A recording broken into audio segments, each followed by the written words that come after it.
La Comisión de Descentralización también anunció la modificación del artículo de la Ley Orgánica de Municipalidades. Pero a esta hora de la tarde nos vamos enseguida con la información en vivo, lo último de la información.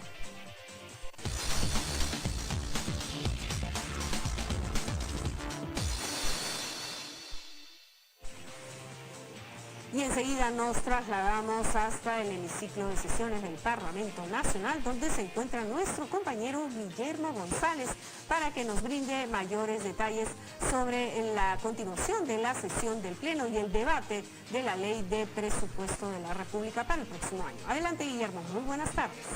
Efectivamente, Elsa, bueno, lo comentaste exactamente, es así. Acaba de reiniciarse esta sesión del Pleno y la presentación del presidente del Consejo de Ministros.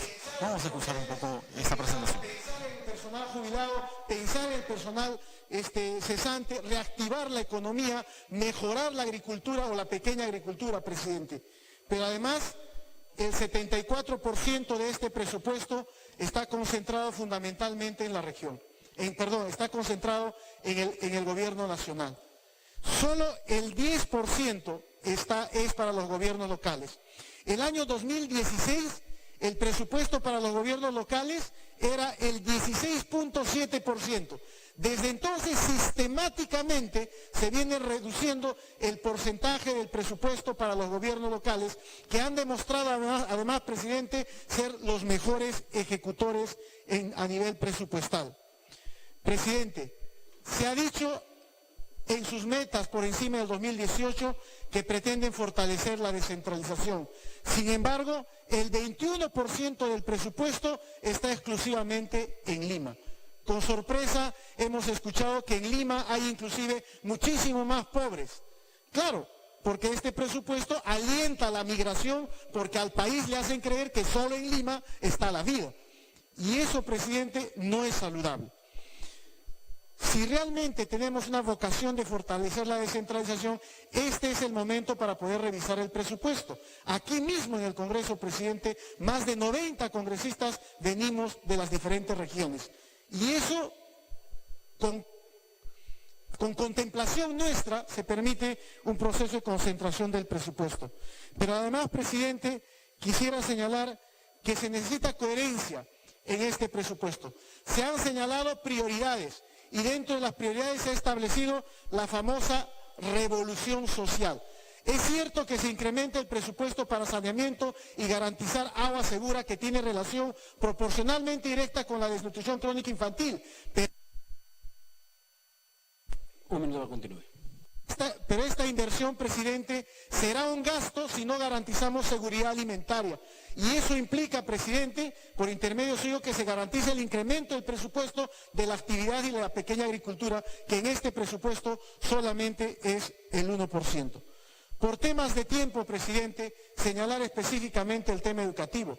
Se habla del 8% de incremento presupuestal, cuando en realidad es solamente el 4%. Y en este marco, presidente, lo que se está viendo es que no existe, por ejemplo, presupuesto para la capacitación. Es decir, no hemos aprendido de este proceso de huelga en el que los maestros piden capacitación antes que evaluación. Está la capacitación a directores, pero la capacitación como un proceso de formación continua no está contemplado, presidente. Y esto obviamente es un camino inminente a lo que vamos a ver mañana. Por otro lado, presidente, en este caso de la renovación, de la revolución social, ¿cómo hacerla sin tecnología cuando ciencia y tecnología no incrementan? Un minuto va a culminar. Señalaba, presidente, para concluir, que no se puede hacer revolución social si no se piensa en ciencia y tecnología. Y de acuerdo al informe que ellos nos presentan, ciencia y tecnología está en 0% de incremento.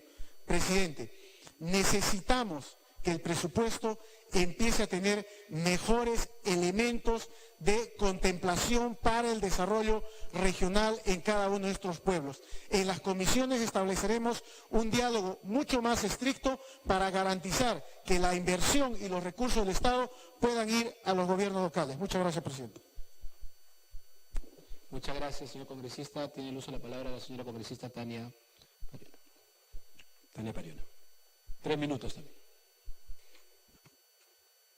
Muy buenas tardes, presidente. A través suyo el saludo al Premier por hacer una presentación bastante importante, porque todos los peruanos nos preguntamos cuánto del total de presupuesto que tiene nuestro país para el año 2018 van a llegar a nuestras regiones, a los gobiernos locales, a los municipios distritales, cuánto de lo que se recauda realmente está distribuido de manera equitativa y descentralizada. Y tan importante que como hablar de la descentralización, creo que hasta ahora no hemos podido superar estas grandes brechas que cuando se le asigna funciones y competencias a las distintas direcciones desconcentradas, descentralizadas, programas nacionales y los propios gobiernos locales, y a la par no hay una descentralización fiscal verdadera, y eso sigue siendo una gran brecha y tara que no permite desarrollar a las regiones. Por un lado decimos vamos a llevar el desarrollo a las regiones, vamos a promover el desarrollo de nuestras regiones en nuestras regiones, y de pronto todavía sentimos que hay una recentralización de los recursos en el gobierno central. Y ya lo han dicho congresistas anteriores a mi intervención, de que el 75% de la inversión estaría concentrada en la administración del gobierno central. Y eso no hace más que indicar la desconfianza que existe en los gobiernos regionales.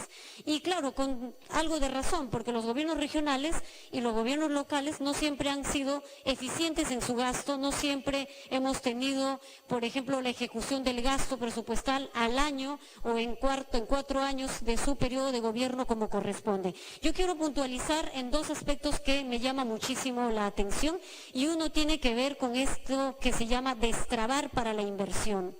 El Ejecutivo ha presentado un proyecto de ley, la 1718, que tiene que ver con la creación de una agencia para la priorización de proyectos de inversión y destrabar y flexibilizar más bien el saneamiento físico de tierras, de predios en ámbito urbano y rural. Esto es una gran amenaza, presidente, a través suyo al ministro, si es que no se ha saneado territorios indígenas y no se ha saneado la titulación de las comunidades.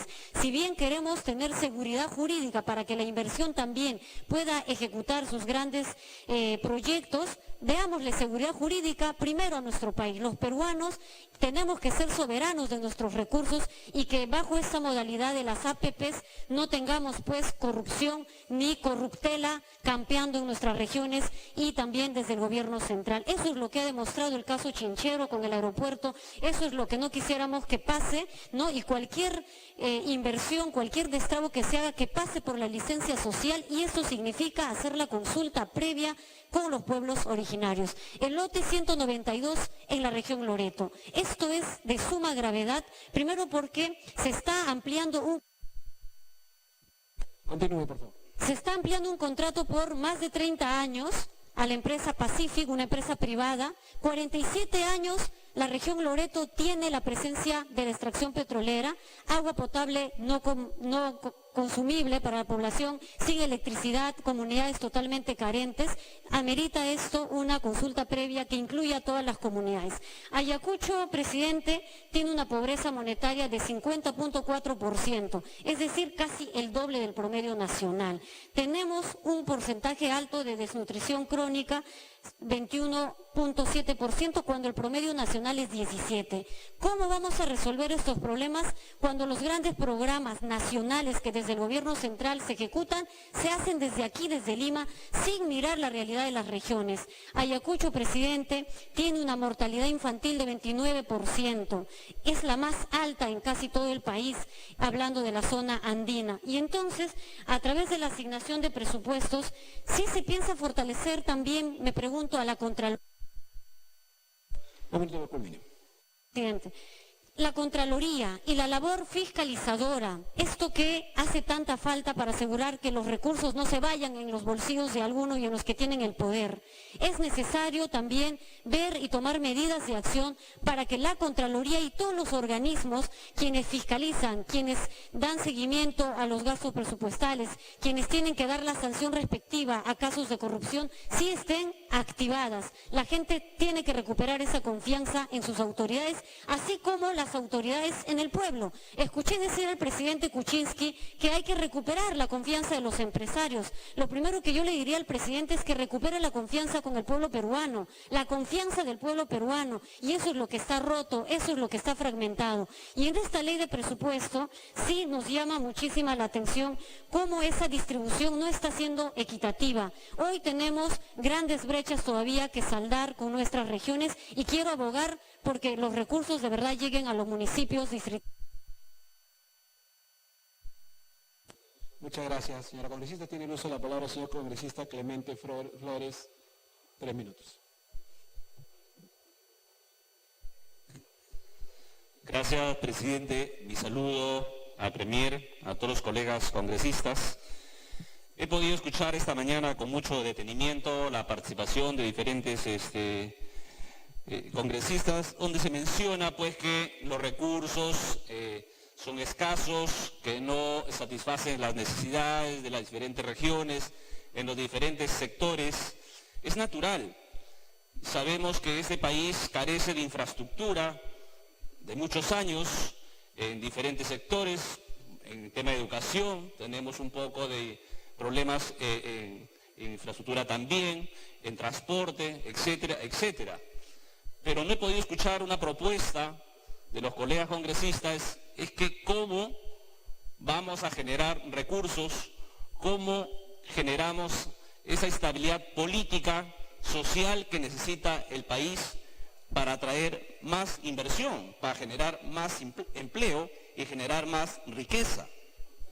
Entonces, en ese sentido, tenemos que enfocarnos, porque como congresistas también somos responsables, ¿no?, de que este país funcione.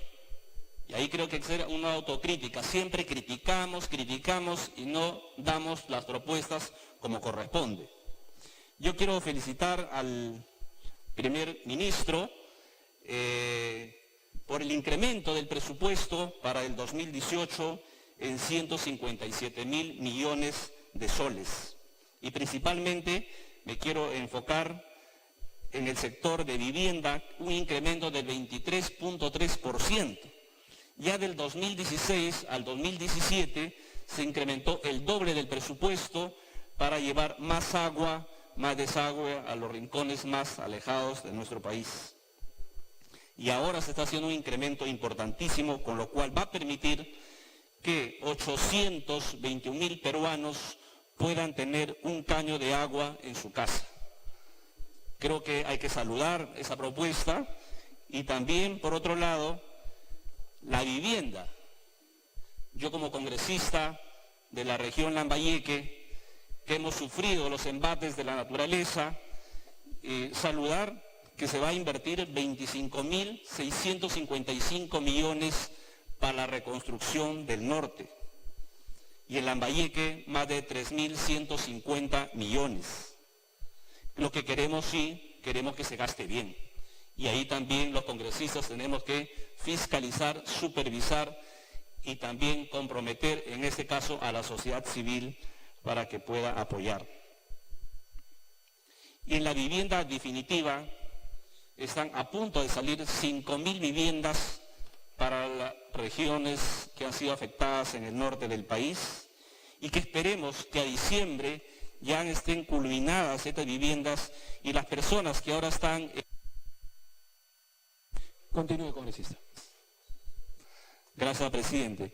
Las personas que están en carpas, albergues, puedan pasar una linda Navidad en una casa digna como corresponde. Felicitar también por la propuesta que se está incrementando en el Ministerio de Transportes y Comunicaciones el 17.9%, lo cual va a permitir tener más carreteras, más trochas carrozables para poder conectar nuestros pueblos y nuestros campesinos puedan sacar sus productos a las ciudades. Y en agricultura, un incremento del 46.2%. Este es algo histórico que no se ha dado en ningún gobierno. 46.2%. Y claro, agricultura no se hace en Lima, la agricultura se hace en las regiones. Entonces es un presupuesto que va a ir hacia las regiones y van a ser beneficiados nuestros hermanos campesinos. Gracias, presidente. Gracias, señor congresista. Tiene el uso de la palabra el señor congresista Luis López. Congresista López. Congresista López. Congresista López, tiene el uso de la palabra.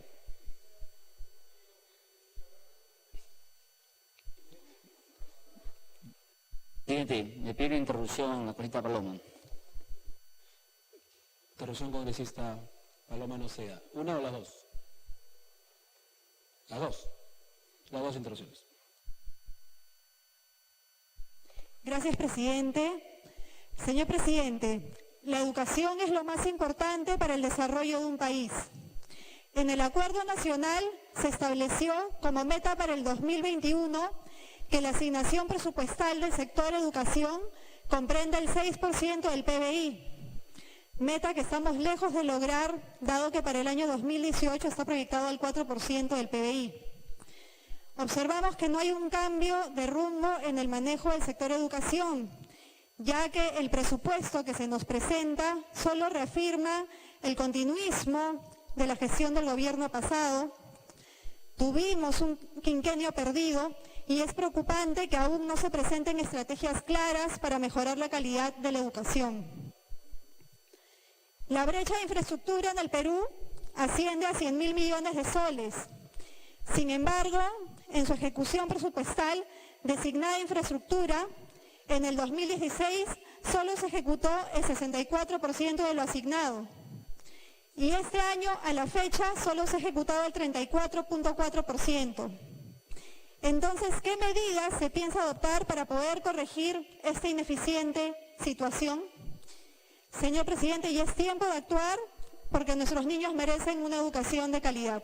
Gracias. Gracias. Congresista Luis López puede iniciar su participación. Gracias, presidente.